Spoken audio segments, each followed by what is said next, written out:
Thank you all. That was a fascinating discussion. We'll move on now to the second presentation, which is Mapping Sound Off the Map at UCC, the potential of collaboration between the library's special collections and the Musicology Department. And our speakers are Elaine Harrington and Jillian Rogers from UCC. Thank you.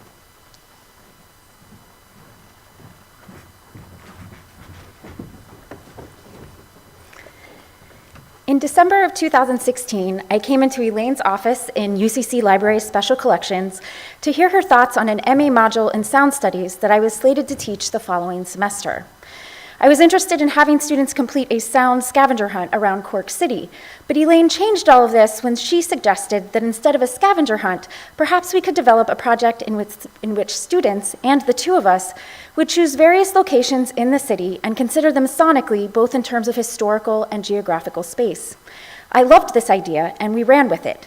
We decided that each of the students would choose 2 locations and create 3 historically informed soundscapes based on their study of these locations in relation to primary sources in special collections. We wanted to be active participants alongside the students, learning with them and doing what they were doing on a similar timeline.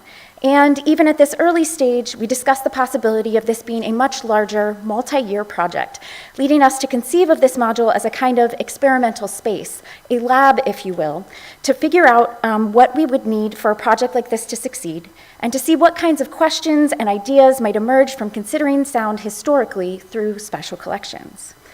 In this paper, we propose through a case study based on this collaboratively designed interdisciplinary sound mapping project that special collections can function as a lab for the humanities, suitable in a range of disciplines. Understanding special collections in this way enables students, lecturers, and librarians to learn from one another and, in so doing, to develop new, meaningful, and exciting projects. We will start by addressing what we imagine from the beginning stages of this module as the benefits and challenges of this project. After this, we will detail some of the outcomes of this collaboration, including how we managed challenges that arose and what knowledge and skills we and our students developed through this project. We will also discuss how special collections at UCC shaped the research, process, and findings that emerged. And finally, we will discuss how what we learned might be helpful not only for future versions of this module and project, but also for those, perhaps like yourselves, who might be interested in pursuing similar collaborations. Through this case study, then, we hope to encourage special collections librarians and academics to think outside the box, or, as might be more appropriate for our project, off the map. We imagine myriad benefits that could emerge from this module project. First, we figured that teaching this module would help us to identify challenges, issues, and benefits of the larger multi-year project that we were considering undertaking. Second, for me, this project importantly offered musicology students hands-on experience with contemporary practices and methodologies within the burgeoning field of sound studies, including sound mapping, geographical mapping software, field recording, and sound editing. This involved bringing together a community of learners in Cork and at UCC that included not just Elaine and myself, but also John Hawk, a sound design specialist, Helen Bradley, a geographic mapping software aficionado, Brian McGee from the Cork City and County Archives, and Sean Day from Digital Arts and Humanities at UCC. At the same time, this project gave students the opportunity to work with primary sources and special collections, thus developing their archival research skills, which are central in the field of musicology today. However, we also anticipated numerous challenges before the module even began. First, we knew that learning how to use geographical mapping software was going to be difficult. In addition, I was particularly concerned about students' desires to follow us into this project, especially considering that MA students sometimes have constrained ideas about what musicology is. While some students might not associate archival work with musicology, others might think that studying sound as a phenomenon does not qualify as musicological research. We were also aware that issues might arise in coordinating student and staff schedules, especially since so many people were involved in this project, and because we would need to gain enough competency in new skills to be able to teach these to students effectively. So while Jill coordinated the module, activity and skill acquisition, John Hawk and I focused on our respective fields. On a personal note, I didn't know if I'd be able to understand how sound recording and editing worked. Working with music meant long ago memories of leaving cert physics were dredged up, although reverb is still a mystery. That said, John was incredibly helpful and careful to explain the various terms and procedures to me, which on reflection is a similar way to how I would explain special collections to a novice. I should have more confidence in others' expertise and how they use it to better any student's experience. And it's worth remembering that meeting such unfamiliarity on a regular basis places the teacher in the best place to understand where the student is coming from, or not, as the case may be. Up to this year, I hadn't worked really with the staff and students in the Department of Music, and I'm wary when any group of new students comes to special collections for the first time, as our rules and procedures can be off-putting. I want students to be confident about how special collections work and be less daunted about visiting other special collections. I want this too. For this module, knowledge of historical or geographical sources was more useful than specific music ones. When I considered what music students needed to know, I had to take a moment to consider what this way might be, and it was a moment to consider their prior knowledge or lack thereof, and how that could impede or impel them to use special collections. I had to consider, regardless of this, what would be the most useful for the module. For this, I turned to Randy Bass, who's a leading educator in new media technologies and the Scholarship of Teaching and Learning. Which learning outcome is the one thing that students would retain from this module after leaving it? And for this, could I honestly say that I spent the most time on the module working towards this goal? In an effort to have students think about what special collection was and break down any prior conceptions, I sent the list of required reading and viewing from the former Preservation Centre in the British Library to the students. I referred them to Shan Sutton's article in Pastor Portal for integrating archival sources in psychology and music, albeit for undergrads. And the students had to prepare responses on Richard Sharp's Tommaso Giordani article about 18th century Dublin and how he used the various sources, be they historical or geographical, to further his research query. As it was likely that the students were going to produce an online output of their work, I also wanted them to respond to how the sources could be interpreted for something specifically music. For this, I turned to the Passage Project, which analyses manuscript and printed sources about walking in London from 1550 to 1950. And the sources run the gamut of historical, sociological, economic and cultural sources, anything, in fact, where walking might feature. I hope to make it clear to the students that any text might inspire or direct their research, and it was clear how this text could be incorporated into their research that would matter. It should be noted that of the 3 students, none were from Cork, with 2 outside Europe, which meant that any knowledge gleaned about Cork up to this point might have been limited, and the students first had to understand what was available for Cork and how it could be used most effectively for what they wanted to achieve. However, I could at this point answer Randy Bass's points. Which learning outcome is the one thing that students would retain from this module after leaving it? Understanding how special collections could work for their project without compromising the integrity of material in special collections. The time I had was short, a 3-hour slot in which not only to explain what special collections is and how it differs to the rest of the library, but how it's useful for them and their projects. So the slot was broken into a PowerPoint presentation followed by a hands-on session looking at the various maps, almanacs and directories, photographs, newspapers, travel accounts, anything that we hold in special collections that I thought might be of most use to them.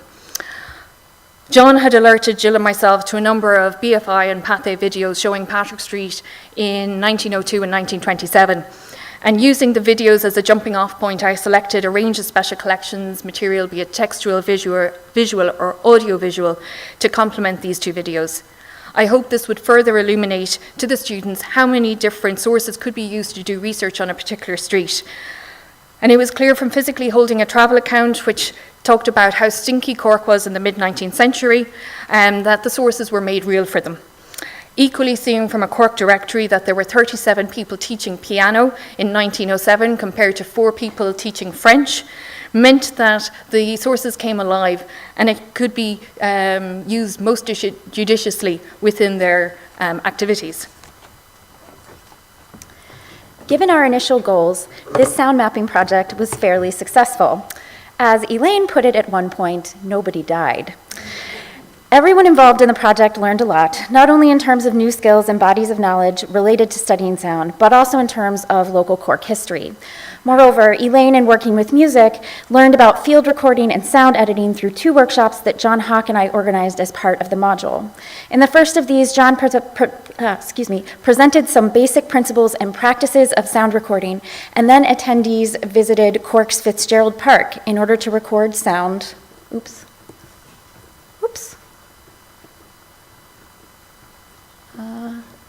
There we go. In order to record sound in sound with different microphones. John then led a second workshop in which he introduced us to current sound editing software such as Audacity, Pro Tools, Logic, and Sphere, and put each of these tools into practice through editing one of the recordings we had made in the park. In addition, we all met with Sean Day and UCC's Digital Humanities program to discuss possibilities for digital mapping formats. Prior to our meeting with Sean, I asked the students to research similar projects and to propose suggestions for how we might present our research to the general public. They came up with the idea of having historically informed and mapped soundscapes available as an app so that those with the app on their phones could have a mobile sonic museum of Cork at their fingertips as they wandered through the city. Although this proved to be too challenging to implement in this iteration of the module, it is an idea we plan to take forward with us. Furthermore, because this was a mapping project, we needed to figure out how to use GIS, or Geographic Information System software, one of the most popular versions of which is ArcGIS. The learning curve was steep here, but Helen Bradley, UCC's resident ArcGIS expert, generously offered me, Elaine, and John several workshops to bring us up to speed. Finally, although Elaine and I both have extensive experience working with archival materials, this was something entirely new for our students as well as for John Hawk. Visiting special collections at UCC with us as guides and visiting the Cork City and County archives under the guidance of Brian McGee therefore taught them how to engage with primary source materials ethically and meaningfully, while also significantly shaping the sound mapping-centered research projects that they completed.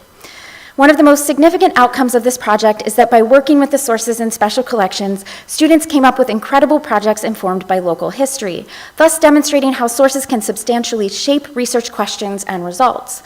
For instance, although we had begun this project with no limitations on historical period, it became evident at a certain point that the students would benefit from having a tighter historical timeline.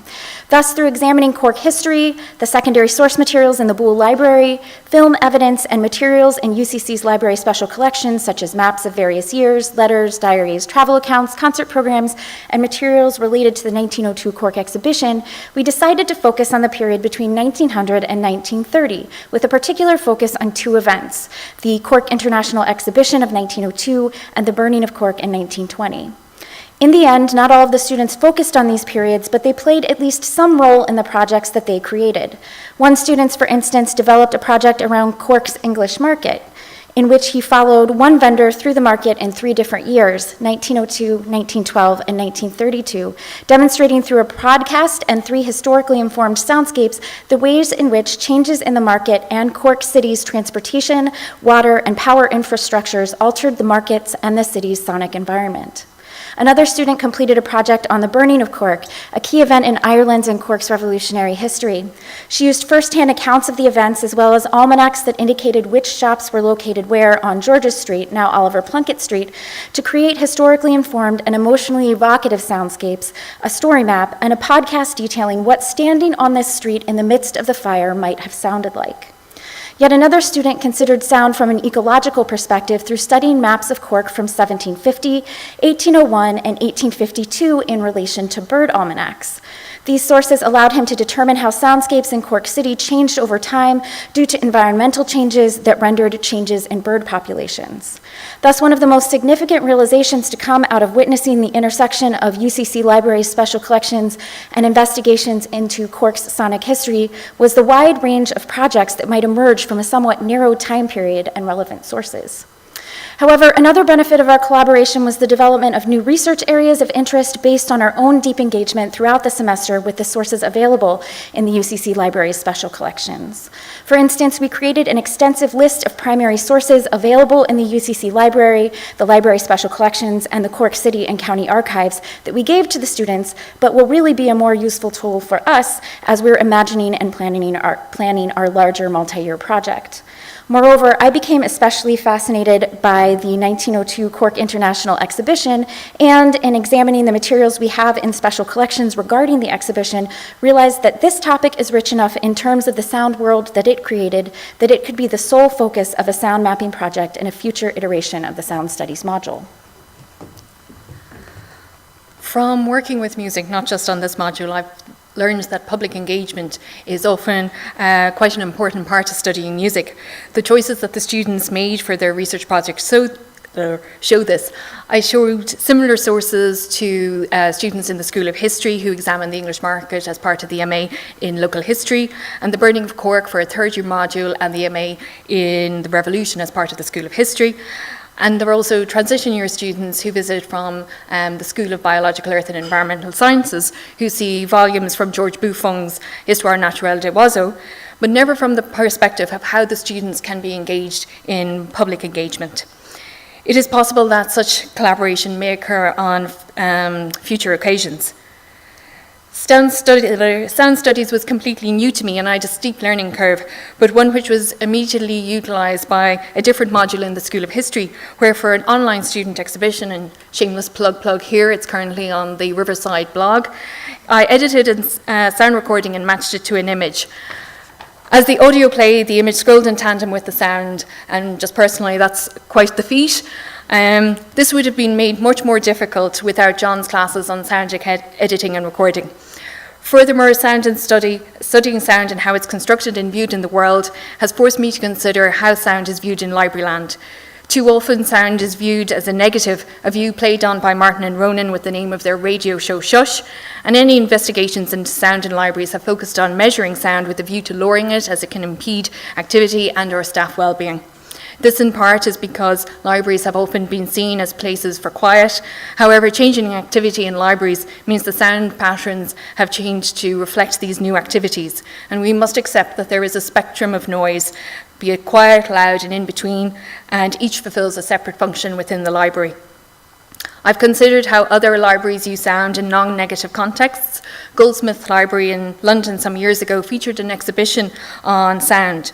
We are accustomed to seeing art in the library on the walls and for exhibitions, and UCC Library has used a series of rotating interviews as part of the George Boole 200 exhibition, but we've never used sound where it's focusing solely within the exhibition or sound installations. And for this, we could consider Bill Fontana's White Noise, which is a recording of Chesil Beach, which emanated from the outside of the Welcome Building in London on the Euston Road. During the module, I have attempted to map what sound existed for the libraries in UCC, the locations of which have varied over the last 170 years. For me, the archival research was easier, although numerous sound libraries exist online for retrospective sound production.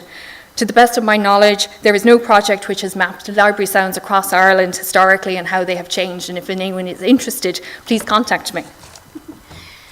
Speaking of new projects demanding innovative, sound-focused research, the somewhat experimental collaboration of the Sound Studies module's central project has taught us what we will need to consider as we move forward with our larger multi-year group project, tentatively entitled Mapping Historical Sound in Cork City.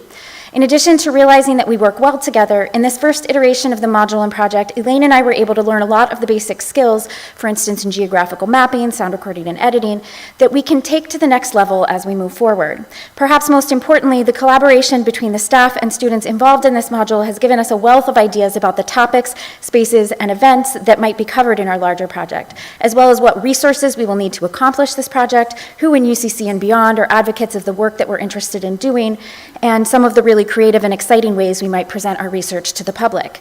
All of this information is going to be extraordinarily useful when we market our project to local and national organizations that might want to be involved.